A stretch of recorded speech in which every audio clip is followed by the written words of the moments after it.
하기 전에 주의사항 하나 말씀드리겠습니다. 저를 아시는 분들은 아시겠지만 잠깐 딴 생각 하시는 순간 설교가 끝나 있을 가능성이 높습니다. 그래서 딴 생각 하시면은 설교가 끝났네 그렇게 이제 될 가능성이 있다라는 사실을 이제 주의사항으로 말씀드리겠습니다. 이제 다시 한번 이제 설교를 이제 다시 시작하겠습니다. 혹시 이제 감사 노트라는 것을 혹시 써보신 분들이 계신가요? 감사 노트. 감사함에 대해서 이제 하루의 일과를 마치면서 쓰는 그런 노트라고 합니다. 제가 아는 이제 친구의 아들이 이제 초등학생인데 그 친구는 이제 매일 자기 전에 감사 노트라는 것을 쓴다고 합니다. 그렇게 쓰는 내용 중에 하나가 오늘 급식에서 김치볶음밥이 나와서 굉장히 좋았어요라고 이렇게 쓰기도 하고, 엄마가 나를 안아줘서 이렇게 너무 좋았어요라고 쓰기도 하고, 오늘은 혼나지 않아서 좋았어요라는 이런 이제 글들을 쓴다라고 하더라고요. 처음엔 그냥 이제 부모님이 쓰라고 하니까 이제 억지로 쓴 것도 있겠지만, 근데 점점 이렇게 쓰다 보니까 재미가 붙어서 매일매일 그런 이제 쓰는 습관이 생겼다라고 하는데, 근데 어느 날 그 아이가 이제 울면서 이제 부모님께 이야기했다고 합니다. 하나님이 나를 매일 도와주셨다는 걸 이 감사 노트를 쓰면서 깨달아요 하면서 울면서 고백했다고 하더라고요. 여러분, 감사는 큰 일이 있었을 때만 하는 게 아니라는 그런 사실을 이제 그 고백을 들으면서 이제 깨닫게 된 것 같습니다. 작은 일 속에서도 하나님의 손길을 발견하는 게 감사이지 않을까요? 오늘 우리가 드리는 그 예배가 그런 고백이 되기를 간절히 바랍니다. 오늘은 이제 추수감사 주일입니다. 이제 오늘 이렇게 그래서 온 세대가 이렇게 모여서 함께 예배를 드리고 있어요. 한 해의 끝자락에서 하나님께 드리는 이 감사의 예배, 주님 여기까지 저를 인도해 주셔서 감사합니다라고 고백하는 그런 예배를 오늘 우리가 드리고 있습니다. 근데 여러분, 이 감사라는 것 다시 한번 생각해 보면 단순히 그냥 감사합니다, 감사합니다, 감사합니다 말을 자주 하는 게 감사로 끝날까요? 요즘 누구나 감사합니다라는 말을 잘 붙여요. 저도 이제 버릇처럼 이제 카톡을 하다 보면은 뒤에다가 감사합니다라는 말을 이제 잘 붙일 때가 많이 있습니다. 너무나 쉽게 해요. 문자 끝에 말을 하기도 하고, 또한 식사 후에도 감사합니다라고 이야기도 하고, 인사로도 감사합니다라고 이렇게 이야기를 많이 합니다. 근데 어느 날 문득 제 스스로를 돌아보게 되었어요. 감사의 말은 내가 많이 하고 있는데 나에게 정말 감사의 삶이 나의 삶에 있을까라는 그런 묵상들을 해보게 되는 그런 시기가 있었던 것 같습니다.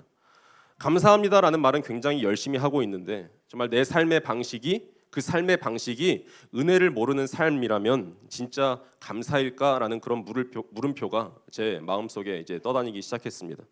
오늘 말씀은 그 질문에 답을 주는 것 같습니다. 시편 기자는 말해요. 23절, 24절 말씀인데, 배들을 바다에 띄우며 큰 물에서 일을 하는 자는 여호와께서 행하신 일들과 그의 기이한 일들을 깊은 바다에서 보나니라고 말씀합니다. 바다에서 혹시 일해보신 분들이 계신가요? 바다에서 배를 타시면서 바다를 보면서 일을 하시는 분들이 계신지는 잘 모르겠지만, 이 바다에서 일하는 사람들, 바다 사람들은 거칠다라는 그런 말이 좀 우리에게 좀 통용적으로 작용하는데, 바다에서 일하는 사람들은 알고 있습니다. 오늘 말씀하는 것처럼 바다는 언제나 변하기 때문에 그렇습니다. 순식간에 광풍이 일어나기도 하고 하늘로 솟구쳤다가 깊은 바다로 떨어지기도 하는 그런 배를 타고 있는 그 사람들의 모습을 한번 상상하면서 오늘 말씀을 들으셨으면 좋겠어요. 그 앞에서 인간은 어떻습니까? 바다 앞에서, 자연 앞에서 너무나 작고 무력한 존재임을 경험하게 되죠. 저는 지난 7월에 제가 일하고 있는 여기 말고 또 일하고 있는 재단, 탈북민 이제 그 재단에서 일을 하고 있는데, 거기서 이제 이탈리아를 다녀왔어요. 로마부터 밀라노까지 이렇게 2주 동안 같이 탈북민들과 함께 이제 여행을 하는 그런 시간이 있었는데, 거기서 돌로미티라는 그 이제 이탈리아의 알프스라고 불리는 그곳에서 이제 방문할 기회가 있었습니다. 그 웅장한 그 산맥을 바라보면서 구름을 뚫고 서 있는 그 봉우리를 바라봤을 때 저는 숨이 멎는 듯한 그런 경험을 하는 것 같았어요. 정말 그 자연을 바라보면서, 산봉우리를 바라보면서 하나님은 정말 살아계시는구나 라는 그 고백이 저절로 나왔습니다. 한번 사진을 볼까요? 사진 이분 잘 보이나요? 잘 안 보이시면 저한테 카톡 주시면 제가 보내드릴게요. 저는 이 새채다라는 그 봉우리의 모습인데요. 정말 멋지지 않습니까? 사진으로 담기지 않았습니다. 정말 실제로 그 광경을 봤을 때 정말 여호와 하나님께서 행하시는 그런 기이한 일들을 묵상하게 되는 시간을 가졌던 것 같습니다. 이탈리아 굉장히 멋있잖아요. 토스카나 평야도 멋있고 건축물 그런 모든 것들 다 멋있는데, 저는 이 산봉우리, 이 기억이 가장 많이 남았던 것 같습니다. 인간의 이성과 그런 능력을 초월한 그런 어떤 모습을 바라볼 때 정말 기이한 그 은혜를 이제 매번 느끼고 경험하는 것 같아요. 하나님은 그 모든 만물 자연, 인간까지 지으신 분이시죠. 기이한 일을 행하시는 분이 바로 우리 하나님 아버지입니다. 그 장엄한 자연 앞에서 인간은 얼마나 작은 존재인가. 모든 만물의 주인은 오직 하나님이시구나. 그 은혜를 새삼 깨닫게 되는 것 같습니다.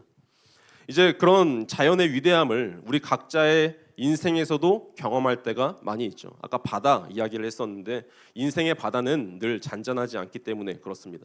순항하는 날도 있지만 평범하게 오늘도 순적하게 지나갔다라고 고백하는 날도 있지만 어느 날 광풍이 몰아치기도 하죠. 건강이 흔들리고 관계가 무너지고 또 이제 삶의 방향까지 흔들릴 때가 있습니다. 그럴 때 우리는 항상 하나님께 묻죠. 하나님, 왜 제게 이런 일이 있습니까? 라고 묻습니다. 하지만 시편 기자는 여기서 끝나는 것이 아니라 고백하고 있어요. 오늘 28절 말씀입니다.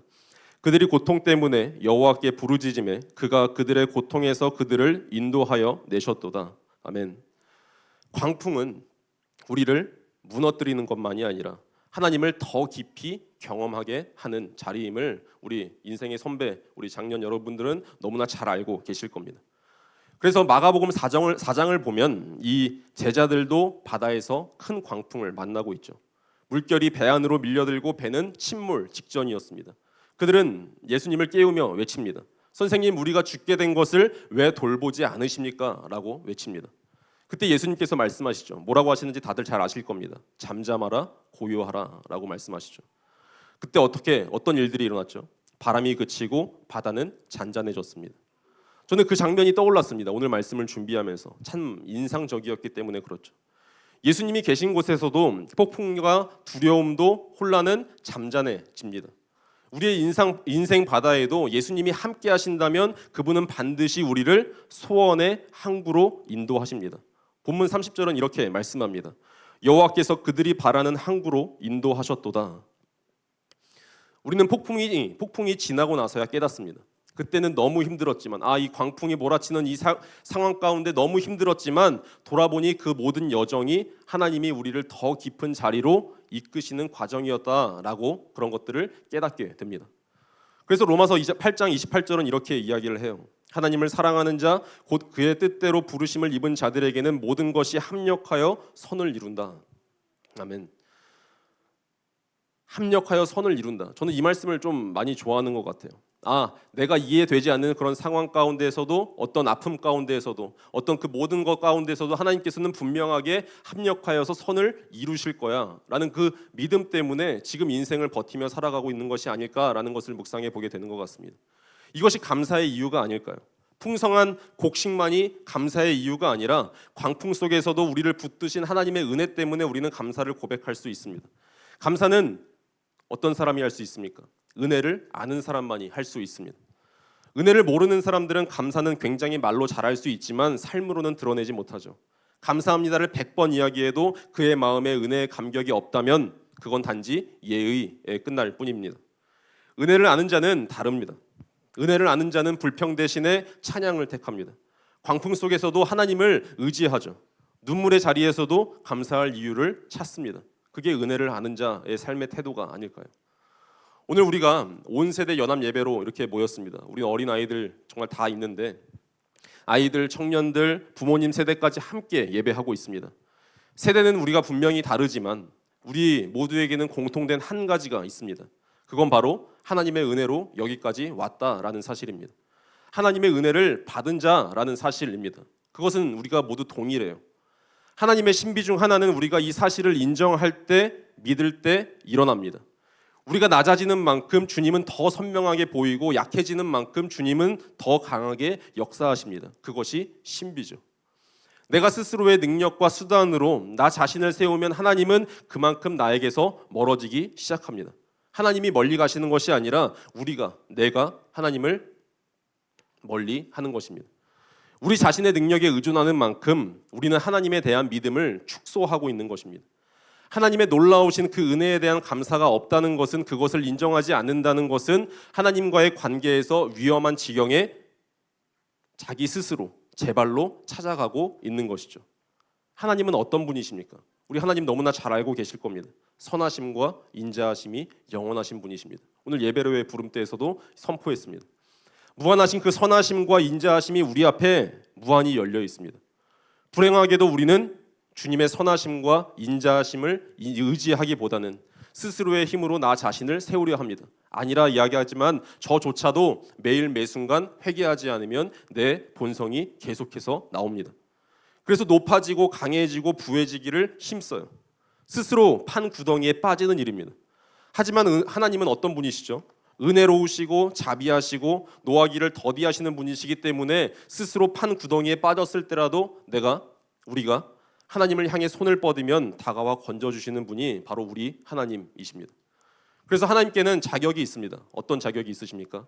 우리의 찬양과 경배를 받으실 만한 자격이 이미 차고 넘치시죠. 할렐루야.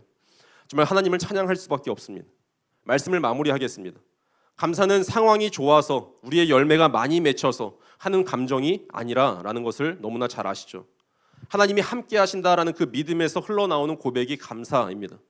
풍랑이 거세도 광풍이 몰아닥쳐도 아직 항구에 도착하지 않았을지라도 주님이 내 곁에 계시기에 우리는 감사할 수 있습니다.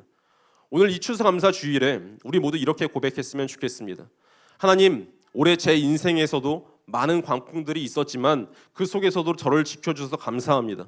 저를 소원의 항구로 인도해 주셔서 감사합니다라고 고백하는 우리 모두가 되었으면 좋겠습니다. 그 은혜가 더욱 깊이 믿어지는 모든 세대, 모든 가정, 모든 성도님들 되시기를 간절히 축원합니다. 기도하시겠습니다. 사랑과 은혜가 풍성하신 하나님 아버지, 오늘 우리 온 세대가 한 마음으로 감사의 예배를 드립니다. 아이들부터 작년에 이르기까지 한 해 동안 지켜주신 주님의 손길을 기억합니다. 광풍 같은 날에도 우리의 가정을, 교회를, 또 이 공동체를 붙들어 주셨습니다. 때로는 눈물이 있었고 때로는 이해되지 않는 일들도 많았지만 그 모든 자리에서 주님은 일하고 계셨음을 믿습니다. 이제 우리의 입술이 아닌 우리의 삶이 감사가 되게 하여 주옵소서. 가정 안에서 서로에게 감사하고 교회 안에서 세대가 서로를 축복하게 하여 주옵소서. 그리고 우리의 감사를 통하여 세상이 하나님을 보게 하여 주옵소서. 지금도 무한하게 은혜를 퍼부어 주심에 감사드립니다. 우리를 끝까지 사랑하시는 주 예수 그리스도의 이름으로 기도드립니다. 아멘.